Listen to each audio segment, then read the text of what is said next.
Okay, here's everything that happened in medicine and healthcare today, and it is October 1st. Since it's the start of Breast Cancer Awareness Month, let's start off with that with the news that it now reaches the 40th year for breast cancer awareness. Things like screening, awareness, and testing has saved over 500,000 lives and has increased the survival rate of breast cancer all the way up to about 90%.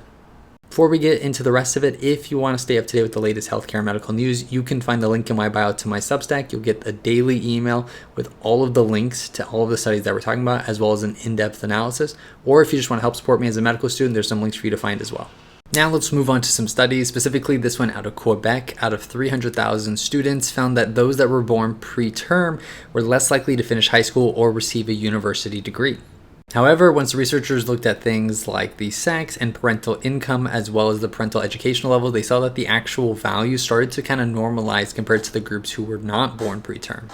Lastly, we have a large study out of Nature, this one looking at individuals with autism that found that they have different genetic profiles based off if they were diagnosed in their teens or if they were diagnosed as children.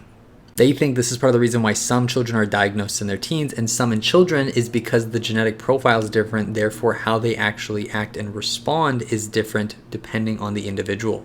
Another way to think about it is that it means that they follow different developmental pathways, which is why some people have different traits into how it's expressed compared to others. And lastly, we have an analysis looking at the most common cancers in the last 50 years, with the top 4 being thyroid, kidney, colorectal, and pancreatic. The most important part was that while the actual incidence or diagnosis of these has gone up, the actual mortality rate, or how many people who are dying from this, is staying about the same. The study suggests that a major increase in all of the early cancer diagnosis is likely being done to diagnostic reasons rather than the actual rate of cancer going up.